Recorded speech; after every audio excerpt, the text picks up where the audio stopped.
আসসালামু আলাইকুম রহমতুল্লাহ। বন্ধুরা, 1 জুলাই থেকে শুরু হতে যাচ্ছে আমাদের রুকিয়া ও তদবির শিক্ষা কোর্স। যেই সমস্ত বন্ধুরা ভর্তি হতে আগ্রহী অথবা বিস্তারিত জানতে আগ্রহী, ডিসপ্লেতে দেওয়া নাম্বারে যোগাযোগ করে ভর্তি হতে পারবেন অথবা বিস্তারিত জানতে পারবেন। আজকে আমরা একটা গুরুত্বপূর্ণ বিষয় নিয়ে আপনাদের সাথে আলোচনা করতে যাচ্ছি, যেই বিষয়টি সকলের জন্যই ফায়দাজনক হবে বলে আমি আল্লাহ তাআলার কাছে আশাবাদী। বিষয়টি হলো, আপনি যদি চান যে আপনার রিজিকের মধ্যে বরকত আসুক, রিজিক বৃদ্ধি পাক, হালাল উপার্জনের মধ্যে আপনি শীর্ষস্থানে উঠে যান, এই চিন্তা যদি আপনি করেন, তাহলে আপনার মধ্যে 3টা গুণ থাকা দরকার। যেই বিষয়টা নিয়ে আমার লিখিত বই লুৎফুল লাতিফের মধ্যে আলোচনা করা হয়েছে। 1 নম্বর কাজ হলো, রিজিক দাতা একমাত্র আল্লাহ তাআলা, এটা দৃঢ়ভাবে আপনাকে বিশ্বাস করতে হবে।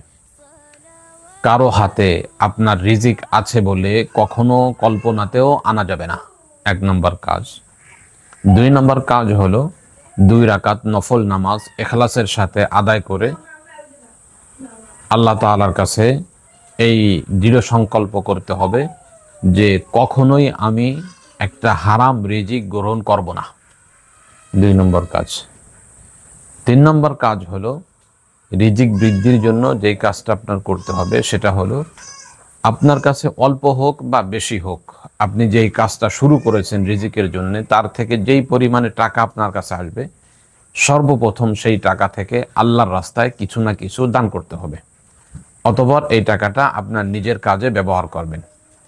এই 3টা কাজ যদি আপনি আপনার জীবনের অভ্যাস বানায় নিতে পারেন, আপনার রিজিকের মধ্যে এমনভাবে আল্লাহ তাআলা বরকত দিবে যেটাকে আপনি কল্পনাও করতে পারবেন না যে এটা আমার কাছে কিভাবে আসলো।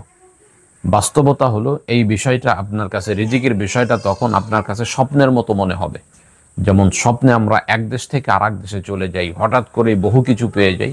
তো আপনি এই 3টা জিনিস যদি আপনার মধ্যে দৃঢ়ভাবে ধারণ করতে পারেন, তাহলে এই রিজিকের বিষয়টা আপনার কাছে স্বপ্নের মতো মনে হবে। অর্থাৎ এই পরিমাণে রিজিক আপনাকে দেওয়া হবে, আপনার সামান্য চেষ্টার মধ্যে এমন পরিমাণে বরকত দেওয়া হবে যেটা আপনি কখনো কল্পনাই করতে পারেন নাই।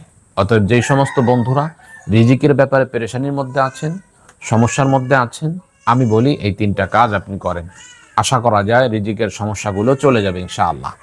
তো আজকে এ পর্যন্তই, দেখা হবে অন্য কোনো দিন অন্য কোনো বিষয় নিয়ে। আসসালামু আলাইকুম ওয়া রাহমাতুল্লাহ।